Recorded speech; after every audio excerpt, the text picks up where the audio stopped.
আসসালামু আলাইকুম রহমতুল্লাহ বরকাত। Good morning. আমি ইতিহাস মন্ডল বলছি। অনেক দিন পর কথা বলছি। আমাদের নতুন সরকারের আজকে 136 দিন চলে।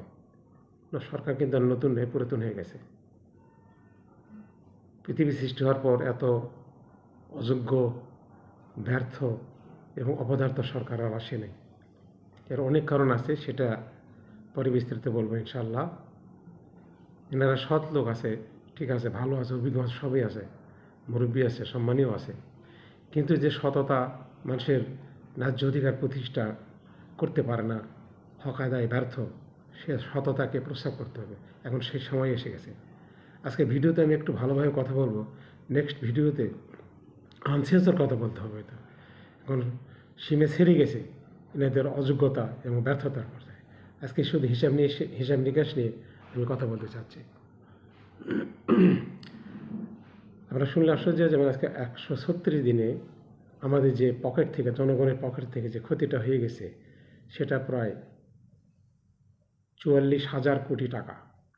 এর অর্ধেক টাকাটাও যদি আমাদের পকেটে থাকতো, মার্কেটে এটা যদি মিনিমাইজ করা যেত, তাহলে অনেক দৈনন্দিন জীবনে যে উচ্চ মূল্যটা, সেটা কভার করা যেত। আমি একটু হালকাভাবে বলবো। দেখুন, গ্যাসের আমাদের আমদানি করার কোনো প্রয়োজন নাই। আমার ভিডিওর স্পেশালি ডাটা ভিত্তিক এবং কিছু থিম আছে। একটা হলো যে আমাদের ডলারের দাম কমাতে হবে, বা আমরা কমাতে পারবো।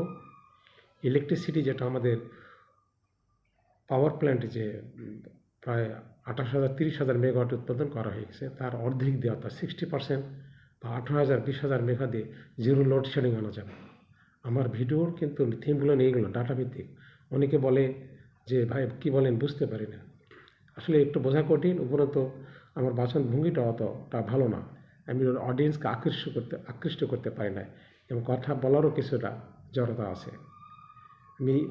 আমার এই সমস্ত হিসাব নিকাশ করা আছে, এবং এটার একটা আপনাদের সঙ্গে শেয়ার করার অর্থ হলো যে আমি আসলে কতটা ভুল বলতেছি বা অন্যায় করতেছি।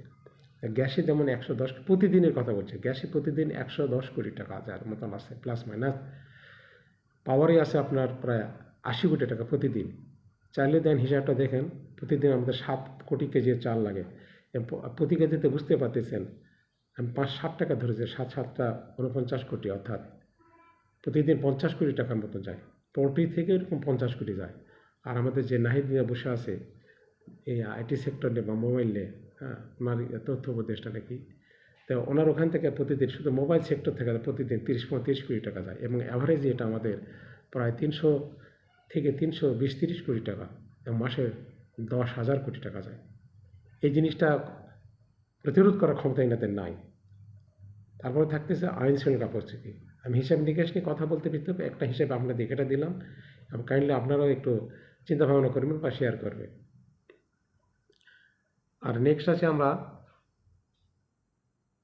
দেশটা অর্থনৈতিকভাবে যে পঙ্গু হয়ে যেতেছে, এটা কারণ কি? দেশটাকে আসলে এই দেশে, এই কান্ট্রি অফ ফিনান্সিয়াল প্রস্টিটিউশন, দেশে আর অন্য কোনো কিছু না, একটা সোজা বাংলা কথা এটাই, একটা বিশ্বাকানায় পরিণতি করছে অর্থনৈতিক দিয়ে। এবং সে অর্থনীতি যে ডিপার্টমেন্ট আমাদের দুর্নীতির সঙ্গে, সমস্ত দুর্নীতিতে ভরা হলেও অর্থনীতি যে ডিপার্টমেন্ট, ফিনান্সিয়াল যে ডিপার্টমেন্ট, ইকোনমিক্যাল ডিপার্টমেন্টস, এটাই কিন্তু সর্বনাশের মূল কারণ আর কি। এবং সেই ডিপার্টমেন্ট থেকে একটা শ্বেতপত্র বের করা হয়েছে, সেই শ্বেতপত্র নিয়ে আমি কিছু কথা বলবো আর কি। আমি সেটাকে শ্বেতপ্রদর বলতেছি। একটা একটা করে যদি বলি আপনাদের, দেখেন, প্রথমেই ওনারা বলেছে যে দেশ থেকে যে টাকা পাচার হয়েছে, সেটা 28 লাখ কোটি টাকা বা 235 বিলিয়ন এরকম হবে। কিন্তু আসলে এটা ডবলের বেশি। আপনার 58 বা 60 লাখ কোটি টাকার মতো পাচার হয়েছে, এবং সেটা বিলিয়ন ডলার বললে 500 বিলিয়নের উপরে, অর্থাৎ 400 থেকে 500 বিলিয়ন ডলার তারা পাচার করছে। কিন্তু ওনাদের হিসাবে নাকি এটা আসছে আমার 234 বা 28 লাখ কোটি টাকা। আপনারা ব্যাংকে লোনের কথা যেটা বলেছে, যা ওনাদের হিসাব অনুযায়ী এখন 6,75,000 কোটি টাকা খেলাপি ঋণ আছে, এবং তার পার্সেন্টেজ দেখাতেছে 2,84,000 ডাইরেক্ট খেলাপি ঋণ, এবং তার পার্সেন্টেজ দেখায় 17% সামথিং। কিন্তু আসলে এটা এখন 46% ঋণ খারাপ পৃথিবীর এত মানে ঋণ খারাপই আর কেউ হয় নাই। আর এটা হিসাবটা আছে কি দেখেন, আগেকার 3 লাখ কোটি টাকা ছিল ব্যাংকের লোন, সেখানে সেটা বাদ দিলে এখন 17 লাখ কোটি টাকা। এই 14 লাখ কোটি টাকার উপরে আপনার 5,52,000 কোটি টাকা আসে, এবং এটা পার্সেন্টেজ করলে 46.61% আসে।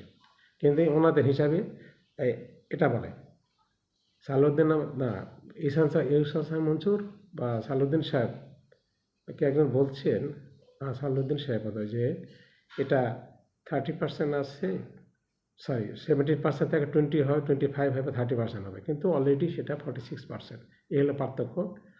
নেক্সট আসেন আপনার বিদেশি লোন। বিদেশি লোন আপনারা হয়তো জেনে থাকবেন যে এনারা বলেন 18 লাখ কোটি টাকা, কিন্তু এটা আসলে 25 লাখ কোটি টাকার উপরে আর কি। কারণ 195 থেকে 215 বিলিয়ন ডলার। আমি দাতাভিত্তিক কথাগুলো বলছি, আর হিসাবের ব্যাপারটা অনেক বড়। তাই সামান্য কিছু বলতে চাচ্ছিলাম। এই আরও অনেক যেগুলো আছে সেটা পার্ট বাই পার্ট বলা যাবে। তো আমাদের শ্বেত প্রদর কমিটির থেকে আমার হিসাবটা এত পার্থক্য হইতেছে কেন, এই জিনিসটা আপনাদের একটু কাইন্ডলি আপনারা যাচাই বাছাই করতে হবে। নেক্সট আসেন যে ছাত্ররা যারা রাজনীতির জন্য লাফালাফি করতেছে, এদের জন্য বার্তা হলো এটাই, এরা তো এদের আহত এবং শহীদ এই সংখ্যা ঠিক করতে পারে না। তো কোথায় আপনার গ্যাস লাগবে না আমদানি করতেছে, অতিরিক্ত ইলেকট্রিসিটি, এটা টাকা পাচার, আমদানি রপ্তানির কোন দিক দিয়ে তারা সামাল দেবে? কোনো দিক দিয়ে তাদের নেই। শুধু এই যে ভণ্ডামি যারা করতেছে আর কি, যে দেশটা যে একটা ফিনান্সিয়াল প্রস্টিটিউশন, এখানে আসলে যে অর্থটা কামানো যায়, সেই এই উদ্দেশ্যে তারা এটা করতেছে। কারণ এখন যে আমাদের সবচেয়ে যে বড় বদমাইশ আছে জালিম উপদেষ্টা, এই কিন্তু কুইক রেন্টালের জনক, অর্থাৎ দুর্নীতির জনক, যে তাকে এখন জানালি উপদেষ্টা দিয়েছে। আর ইঞ্জিনিয়ার তো সব মারা গেছে, যার জন্য একজন অর্থনীতিবিদকে এখানে বসাতে যোগাযোগ, জ্বালানি, গ্যাস, পারলে আর সব কিছু দেয়। এবং এই উদ্দেশ্য তারা বের করুক, একে বদলায় অকে বদলায়, এর বিরুদ্ধে কথা বলে, কিন্তু আসল যাদেরকে ধরতে হবে সেই ফজল কবির খান, এনাকে সরাতে হবে। এনাকে না সরালে দেশ কিন্তু আর বাঁচবে না।